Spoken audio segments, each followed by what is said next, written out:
दोस्तों साथियों नमस्कार। द पाठशाला ऑनलाइन में आपका स्वागत है। आज फिर हम एक नई कहानी के साथ आपसे जुड़े हैं। आज की हमारी कहानी है अमृता प्रीतम द्वारा रचित मर्द। इस कहानी का मुख्य संदेश यह है कि पुरुष और स्त्री का रिश्ता केवल शारीरिक निकटता या जिस्मानी हद तक सीमित नहीं होना चाहिए, बल्कि उसमें भावनात्मक और आत्मिक जुड़ाव होना चाहिए। लेखिका मानती है कि पुरुष ने स्त्री के साथ केवल शारीरिक रूप से पास आना सीखा है, लेकिन एक दूसरे के साथ जागना यानी एक दूसरे की आत्मा, भावनाओं और सपनों को समझना नहीं सीखा, जिस वजह से रिश्तों में खालीपन और उलझन बनी रहती है। जागने का अर्थ है साथी के दर्द, खामोशी और सपनों को गहराई से महसूस करना। समाज द्वारा बनाए गए पुरुषवादी ढांचे और सतही संबंधों की परिभाषा पर यह कहानी करारा कटाक्ष करती है।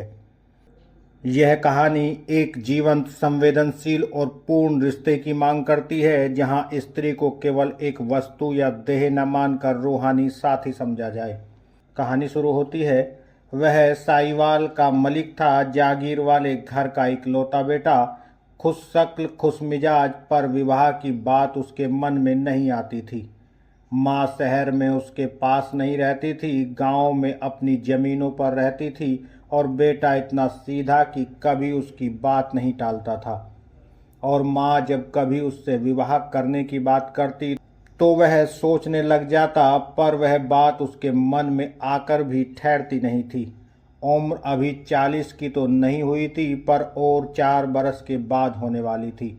इसलिए दोस्त मित्र सब जब बात करते कहते, यार तेरे अपने कॉलेज में इतनी सुंदर पढ़ी लिखी लड़कियां और तेरी तरह नौकरी पर लगी हुई हैं, उनमें से भी कोई तेरी पसंद की नहीं।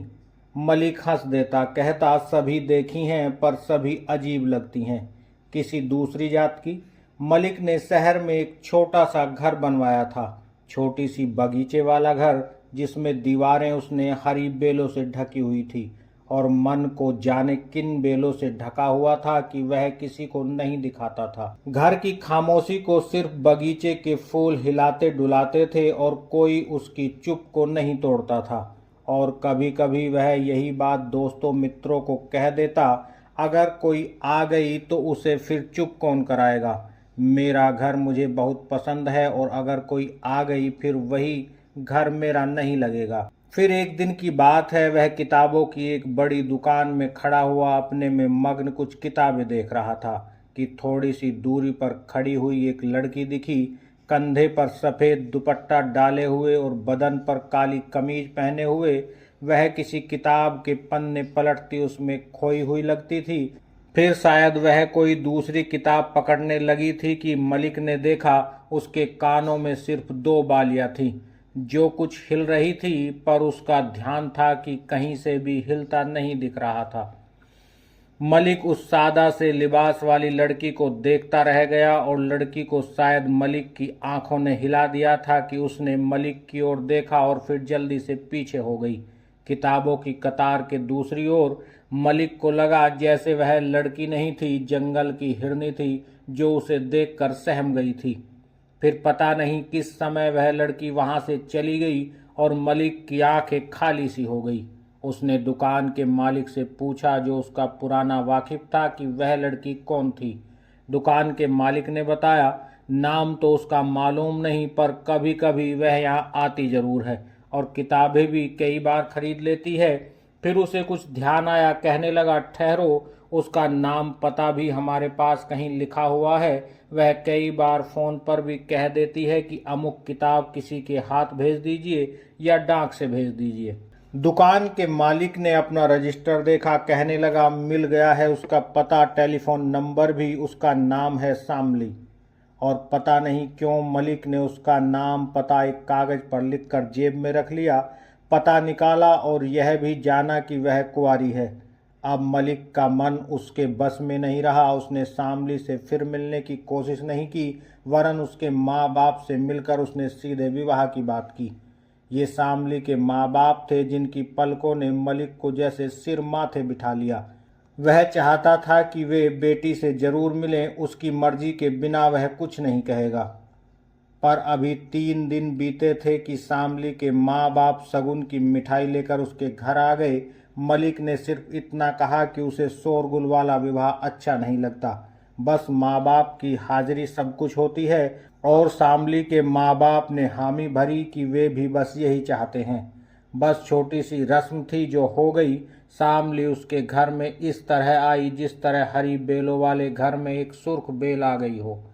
मलिक को पता नहीं चल रहा था कि एक सपना सा था जो दुनिया में कहीं दिखता नहीं था, फिर यह सच किस तरह हो गया। कॉलेज का एक चपरासी था जो पहले दिन में 2 बार घर आता था और कुछ पका बना कर रख जाता था, पर अब जब शामली उसके सामने रोटी की थाली रखती तो मलिक को लगता जैसे उसने जिंदगी में पहली बार रोटी खाई हो। एक बार मलिक ने कहा, तू थक जाती होगी इतना काम करते हुए, उस चपरासी को फिर बुला लेते हैं रोटी रसोई के काम के लिए। पर शामली ने कहा, नहीं, उसकी बनाई रोटी में रस नहीं होता। घर का एकांत न कहीं से टूटा था न बिखरा था। एक दिन मलिक ने शामली को बाहों में लेकर कहा, तुम इतनी देर से कहाँ थी? अगर यही बात मैं पूछूं, शामली ने कहा और सिर नीचे कर लिया। मलिक अपनी रो में था, कहने लगा, तुमने इतनी देर क्यों कर दी मुझे मिलने में? मैं अपने खोए हुए बरसों का क्या करूं? पता नहीं क्यों शामली की आंखें भर आई, कहने लगी, यह तो मैं ईश्वर से पूछती हूँ कि मैं अपने बीते हुए बरसों का क्या करूं। और एक दिन शामली बहुत देर तक मलिक के चेहरे की ओर देखती रही, फिर बोली, कभी कभी मुझे ऐसा क्यों लगता है कि मैंने आपको कहीं देखा हुआ है, पता नहीं कहाँ और पता नहीं कब। उस दिन मलिक ने हंसकर कहा, शायद किसी पूर्व जन्म में, और शामली का रंग कुछ सुर्ख सा हो गया। दिन गुजरने लगे। एक दिन शामली कुछ उदास सी थी, कहने लगी, मैं 2 दिन के लिए अपनी मौसी को जाकर मिल आऊं। मलिक को ख्याल आया कि शामली ने कभी माँ बाप के घर भी जाने के लिए नहीं कहा, आज मौसी के घर जाने के लिए उसका मन कैसे हुआ। कहने लगा, यहीं रहती है शहर में? शामली ने कहा, नहीं, बस एक रात की दूरी पर उसका गांव है, वहां वह अकेली रहती है। अपने समय की अपनी एक टूटी सी हवेली में। मर्द उसका रहा नहीं और बेटे बड़े होकर विदेश चले गए। मलिक हंस दिया, तेरा मन करता है तो चली जा, इसमें पूछने वाली कौन सी बात है।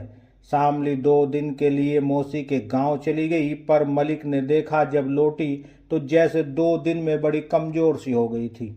मलिक जैसे आदमी न हो, एक देवता हो। एक दिन शामली को लगा कि अब उससे कुछ भी झेला नहीं जा रहा, जो भी होगा वह फिर देखूंगी, पर रात को मैं उसके सामने सब कुछ बता दूंगी। और उस रात जब वह मलिक की बाहों में थी तो उसका रोना निकल गया।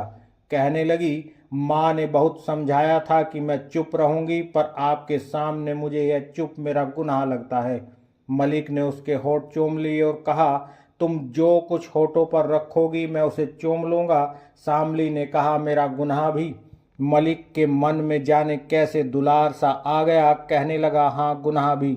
शामली कुछ चुप हो गई, फिर कहने लगी, अपनी ओर से तो गुनाह नहीं किया था, पर एक हादसे की तरह वह मुझसे हो गया। और वह सिसकियों में डूबती हुई कहने लगी, करीब 3 बरस हो गए, एक सहेली के घर में एक आदमी मिला था, फिर वह किताबों की इसी दुकान पर मुझसे मिलने आ जाता था। कुछ दिनों बाद उसने कहा कि वह मेरे साथ विवाह करना चाहता है। कोई बात तो थी नहीं इनकार करने की, अच्छा भला दिखता था, मैं मान गई। वहां भी जाने लगी जहां वह किराए का एक कमरा लेकर रहता था। कहता रहा कि अभी मेरी नौकरी कच्ची है, बस पक्की हो जाए। और जब उसे पता चला कि मैं गर्भ से हूं तो वह रातों रात मकान छोड़कर चला गया, नौकरी भी। मलिक का शामली की पीठ पर रखा हुआ हाथ कुछ ठंडा सा हो गया, पर उसने कहा, उसे ढूंढा क्यों नहीं? जहां नौकरी करता था वहां से उसके घर का पता जरूर मिल सकता था। शामली का सारा बदन जैसे तन गया, कहने लगी, वह कोई मर्द था जिसे ढूंढती। मलिक को शामली के नजरिए से प्यार आ गया, उसे गले से लगाते हुए कहने लगा, फिर उस बच्चे का क्या निकला? शामली रो दी, जी भरकर रोने लगी, फिर कहने लगी, दिन बहुत ऊपर हो गए थे जब माँ को पता चला तो उसने खींचकर मुझे मौसी के गांव भेज दिया जहां वह अकेली रहती है। और शामली ने अपना सिर अपने हाथों में थाम कर कहा, माँ की ताकीद थी कि मौसी को वह चुपचाप बच्चे को किसी अस्पताल में छोड़ आएगी। मैं मौसी के गले लगकर रो दी थी। कहा था माँ तो शायद धर्म की माँ नहीं, पर तू धर्म की मौसी हो जा और तू ईश्वर के नाम पर बच्चे को अपने पास रखकर पाल ले। मलिक की आवाज में न गुस्सा था न गिला। पूछने लगा, अब वह बच्चा कितना बड़ा हो गया है? शामली ने कहा, 2 बरस का, इसलिए मौसी को मिलने गई थी बच्चे को देखने के लिए। मलिक ने रोती हुई शामली को चुप करने के लिए पूछा, उसका नाम क्या रखा है? शामली ने कहा, उसका नाम क्या रखना था, किसके नाम पर रखती, इसलिए अनाम कह देती हूँ। उस रात का अंधेरा मलिक के चेहरे की ओर देखता रह गया। जब मलिक ने कहा, चलो फिर कल जाकर अपने बच्चे को मौसी के घर से ले आते हैं। शामली से बोला नहीं गया। मलिक ने ही कहा, शामली, मैं मर्द हूँ जिसने सचमुच प्यार किया है। तुम मेरी हो, इसलिए वह बच्चा भी मेरा है। और इसी के साथ ये कहानी समाप्त हो जाती है। दोस्तों, साथियों, अगर ये कहानी पसंद आई हो तो इसे लाइक करें, हमारे चैनल को सब्सक्राइब करें। आगे फिर एक नई कहानी के साथ आपसे मिलते हैं, तब तक के लिए दीजिएगा इजाज़त। नमस्कार, जय हिंद, जय भारत।